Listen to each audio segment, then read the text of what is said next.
Thanks, Jerry. Hey, Larry. Hey, Bill. There have been years here where you've been, 5 or 6 deep at defensive tackle.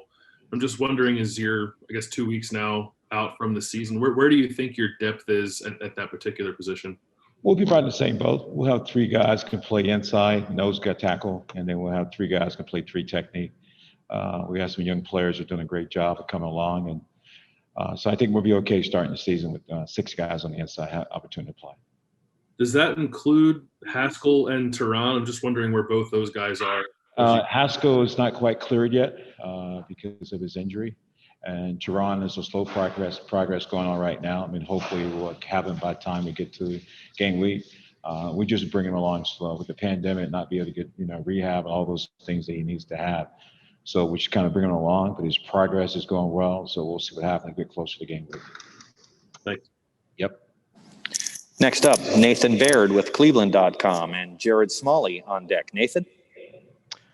Yeah, Larry, my first question was actually going to be about Tehran and just what you expect from him in this coming season, considering having missed a whole year. I mean, what does that slow what he could potentially be this year, or do you still think this is a year where he could get closer to the ceiling that you guys kind of envisioned when you brought him in?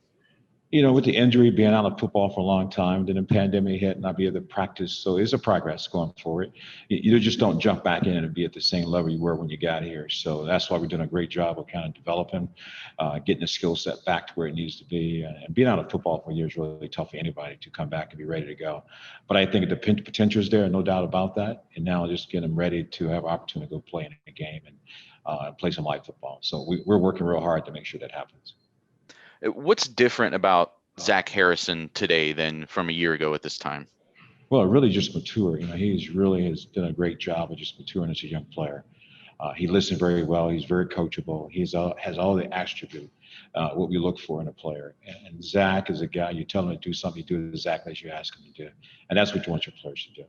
And Zach is going from his freshman year, coming in the door, he was different and finished the season the way he played. And the ceiling is very high for him going into his sophomore season. So I'm really pleased where he's at right now.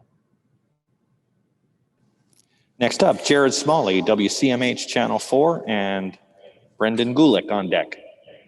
Jared? Hi, Larry. On a related note to Zach Harrison, obviously at that position, you're talking about the Bosa's, you're talking about Chase Young, some of the best football players Ohio State's had at that position. That sets a very high standard. I wonder when you're tutoring a player like that, still a young man, how you use those as teaching tools, but also try to make sure that the pressure on them to live at that level is not too great, that it can be harmful to a player. How do you balance those things? Yeah, that's a great question. I think the biggest challenge for all players. One and only vice presidential debate of 2020. We can expect to hear Vice President Mike Pence defending the Trump administration, while Senator Kamala Harris will likely focus on President Trump's mishandling of the pandemic. But this debate is happening less than a week. Just hold a second. We're good? President debate. That's a whole another story. The biggest thing is just trying to really, I tell players all the time, you can't live up to that standard. DeBosa's a special player. Chase Young is a special player. But you can live up to who you can possibly be. And I think that's the biggest challenge. He's got to kind of block the noise from the outside that he's going to be the next guy and really continue to concentrate in his development. And that's what I've been talking to him about. Just be the best player you can be, Zach. Don't worry about the standards set before you. It's great. But you got to be your own player. And that way he don't look at himself and say, hey, I got to do this, I got to get so many sacks. It's tough doing that when you start chasing those kind of things. So he's doing a good job. He's listening. He understands exactly what it takes to be. We have a lot of noise here today, guys.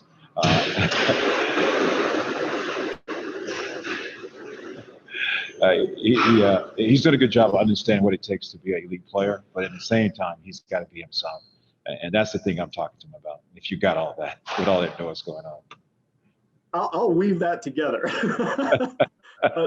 Larry, another question for you about Jonathan Cooper, the value that he brings back. And we've talked a little bit about the fact that he made this sacrifice a year ago to return for another year and what that did for your team, what that may potentially do for him. Now that you've got him through a training camp and now you're getting closer to a first game, can you go Can you go back and just put a value on what his return will do for you?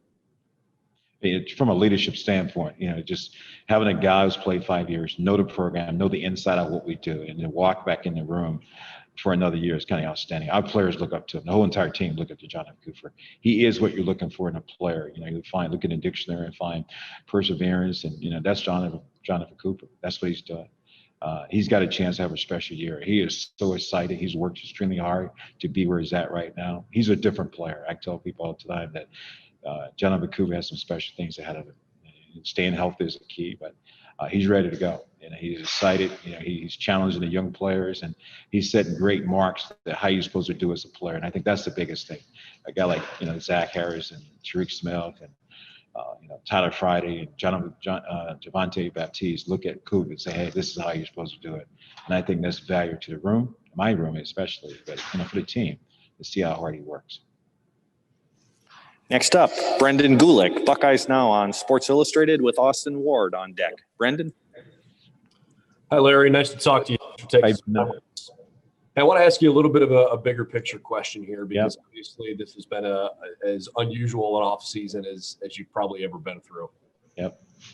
Why is Ohio State such a special place to you, and how have the last few months perhaps brought that more to the forefront for you?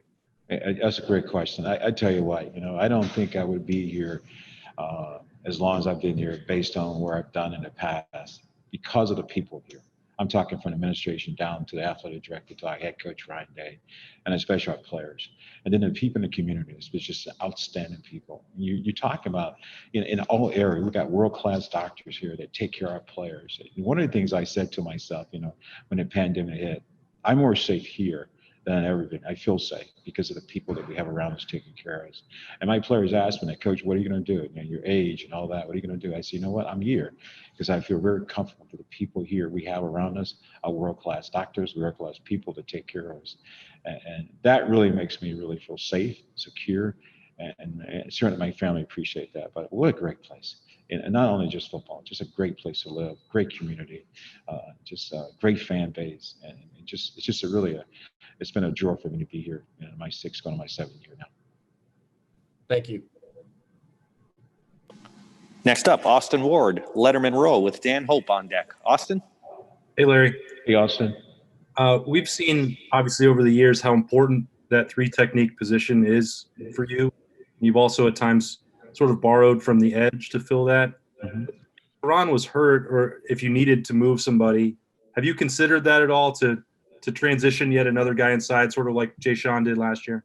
Yeah, we got a plan. We always want to have our best pass rushers on the field, third down situation. So we're always going to transition into that. So we're working guys that I feel have a chance to really do something with the 3 technique if we need to make a change to rush the passer. So that's always going to be part of our plan going forward. We just don't know who's going to marry just that guy right now as we got maybe 2 weeks away from the game. But that's always going to be our plan, to be able to have the opportunity to do that with a 3 technique rush the passer. So you're the expert, and sometimes I just throw out that maybe Tyler Friday would be someone who could play in there. Am I wrong at that, or what would you be looking for if somebody needed to kick inside?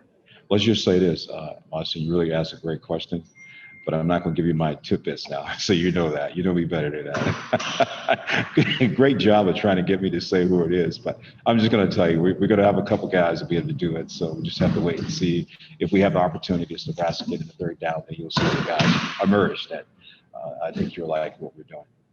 I mean, I haven't seen you in like 7 months, so I had to at least try.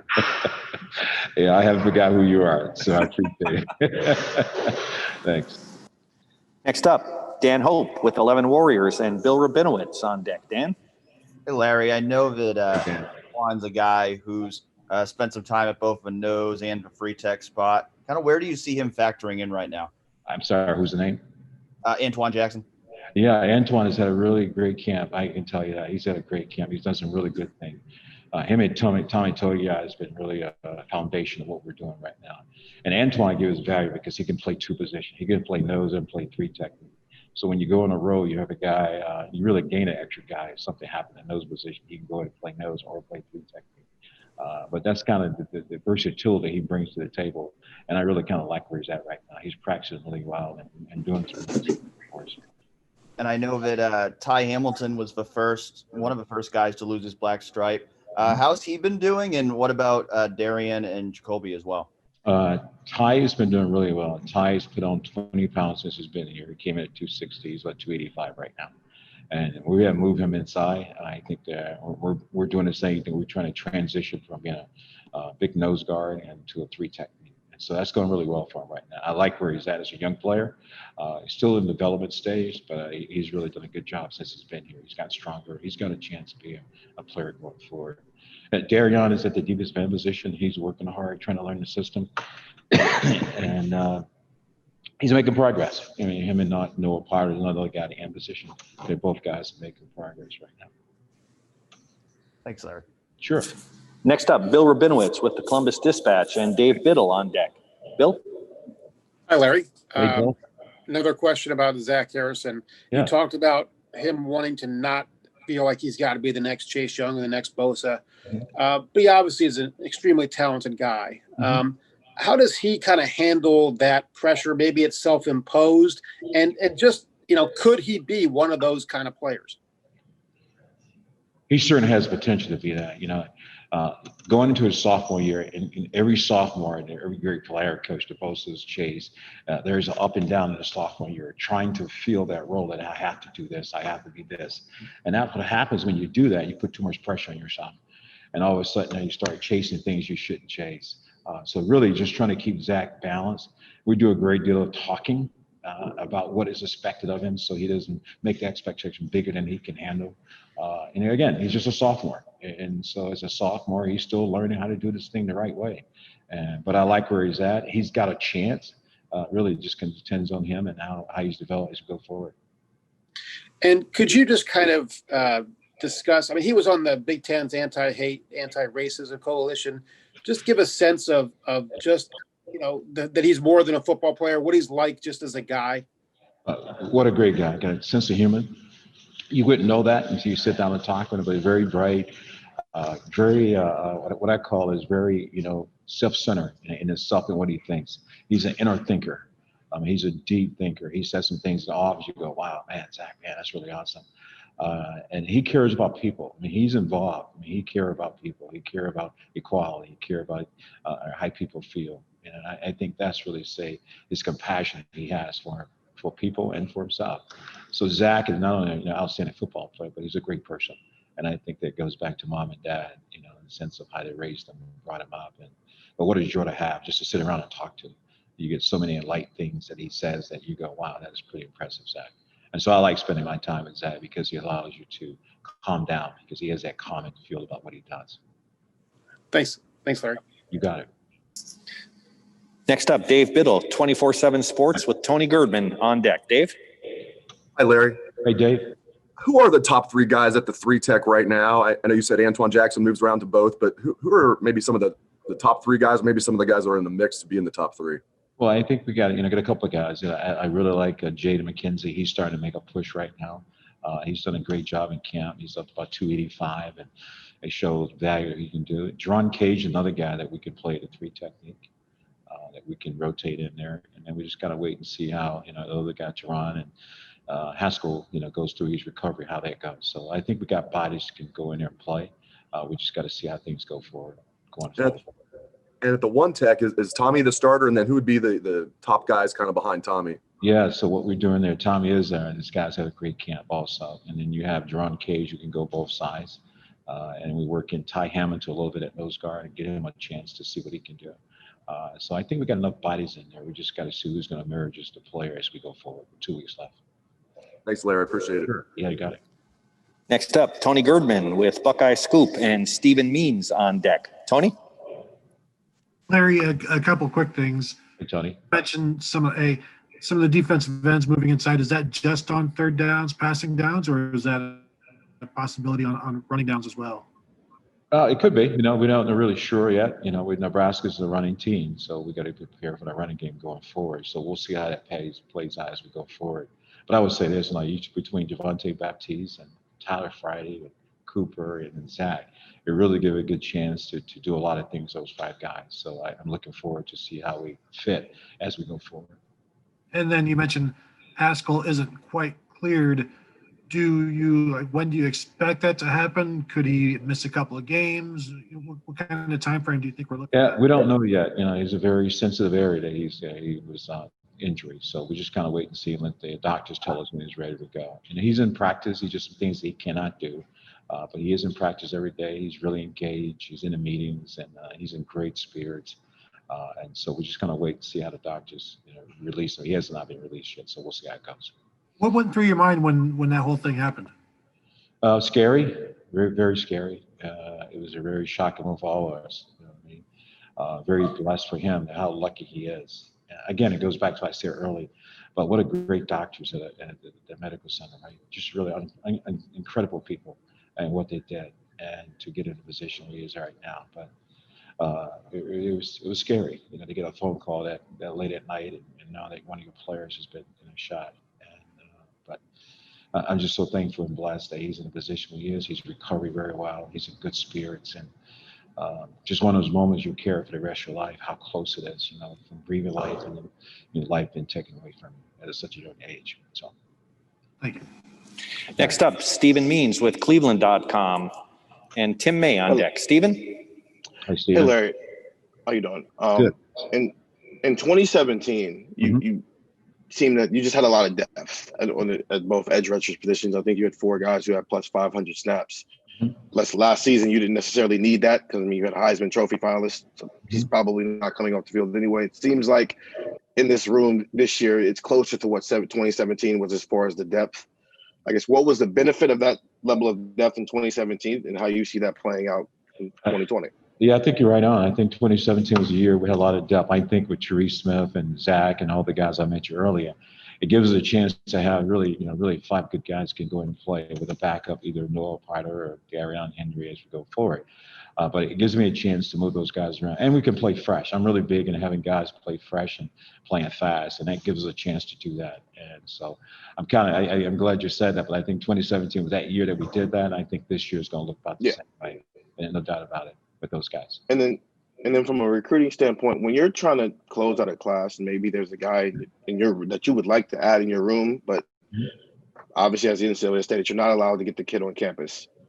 What's the difficulty in trying to finish off that relationship and kind of close that? Just the difficulty in recruiting a kid like that. I think you're right. The biggest thing, not getting kids on campus, that's tough, with the pandemic. And so you have to do a really good, try to take the campus to them, opportunity to see that, And so really it's about how the kids see us, how you think you can fit into our system.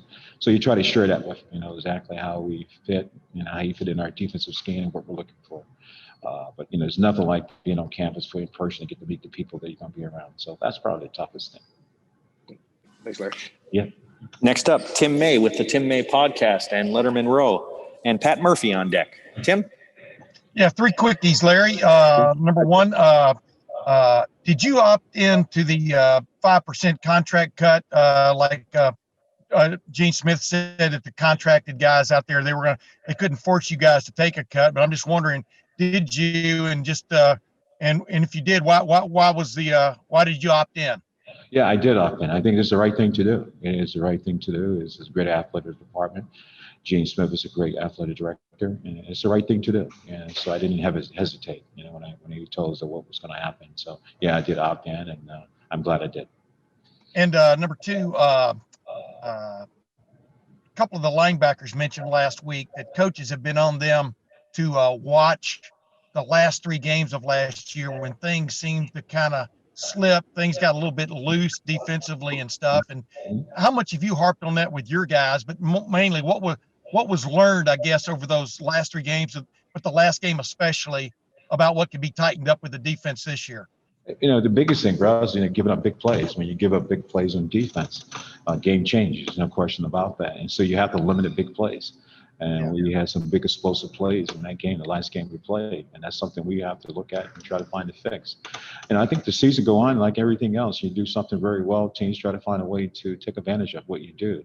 And I think at the end of the season, team looked at us and say, we can attack a high shape this way, And so what we have to do is look at those mistakes we made last year, the big plays we gave up, and try not to repeat that. So I think that's what we're doing right now, working on that concept of really fixing our big play that happened last year, because we'll probably see them again this year, no question about it. It's a copy. Gotcha. One last quickie. You're a veteran coach.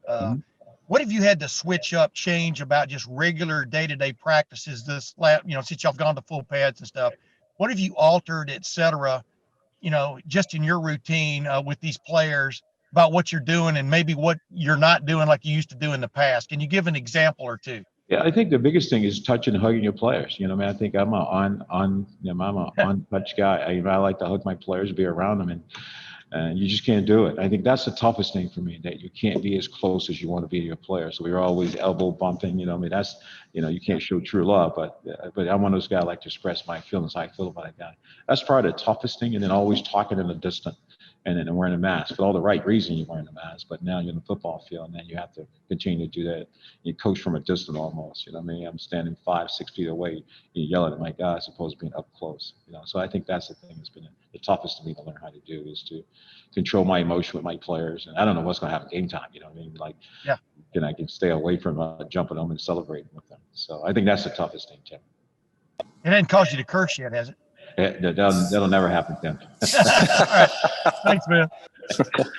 Okay, we're down to our final two individuals for Coach Johnson. Next up, Pat Murphy with 24/7 Sports, and Spencer Holbrook on deck. Pat? Hey, Pat. Hey, Larry. How are you? Good, thanks. Similar to Steven's question a couple questions ago about the depth at defensive end, is this one of those years where maybe you don't list, you list it, but a starter doesn't matter? These guys are going to see plenty of snaps as you rotate through like you have in the past? You're right on. That's what's going to happen. We had a conversation the other day. You get 5 guys, and they all can be started anywhere in the country. And so I'm going to treat them that way. They're all 5 starters for me right now. And so we're going to do a good job and make sure each guy get a chance to start as we go through the season. But I could be pleased where we're at right now. The 5 guys there, I'm going to keep them all healthy. From Tariq all the way down to Devontae Baptiste. These guys have done a really great job and extremely work. You talk about working hard. I just can't speak the vibe how hard these guys have worked. So they all deserve a chance to be starters, and they will be. And when you've done this before, obviously, so when you have that conversation with guys, especially guys that were highly recruited, want to play a lot, how do you get them to buy into the rotational idea of what this year will probably look like? Again, I think the biggest thing I saw is that you can't play 60 plays at full speed. No one can, but you can play 30, 35 plays at full speed. And every play you put on videotape is a high-speed play. And I think it helps them. And so I think our guys understand that. They all want to be on the field, but they know there's a certain time as we go forward. Some guys are going to emerge now. Some guys are going to emerge and push themselves ahead. And if that happens, we'll make a change. But right now, I think they all have opportunity to be starters. And I think they understand how that's going to work out. They're all going to play. Where it's 30, 35 plays a game. We'll just see how it goes. But they're all going to play. Yep. Thanks, Larry. Yep. And final questions from Spencer Holbrook, Letterman Row. Spencer? Hey, Larry. Tommy Togiai was a guy who was on the field for a lot of rundowns last year and didn't rush the passer as much. Tommy Togiai, have you seen him improve as a pass rusher? And how confident are you that he can stay on the field on, those third downs where you need a pass rush? Yeah. Great question. Yeah, we just saw Tom in the eye shirt. Your nose guards, we don't look for a nose guard, a lot of pass rush because they get double teamed all the time. Devon Hammond, what he did at nose guard is really unheard of. He got 8 sacks or 7 to 8 sacks in the nose guard position. That's tough to do when you get double teamed. Tommy has the same kind. He's powerful, he's strong, he's athletic. He'll have a chance to rush the pass rusher going forward. With limited plays, you don't get a lot of chance. Now he's playing 40, 45 plays a game. He'll have some opportunity to rush the pass rusher. But I'm very confident he has the ability to do that. And then another guy on the inside, you recruited Antoine Jackson, and we talked to you last year about bringing him in as a transfer. How unique is that? And then from there, what have you seen out of him in the second year in the program now that makes you think he can really contribute? Yeah, it is unique. Very seldom do we go back and get a guy who committed to us and decommit and go to somewhere else and then come back to it. That's tough to do. But Antoine came with a great attitude. And he worked extremely hard since he's been here. And I said to him the other day, this is his moment, this is his time. He's had a great preseason camp. He really has. And I hope that he continue to progress, but we expect great things from him going to the fall. But Antoine's done a great job for us. Great. Coach Johnson, thank you so much for your time today. Have a great afternoon and an excellent practice. Thanks again. Thanks, guys. Appreciate it.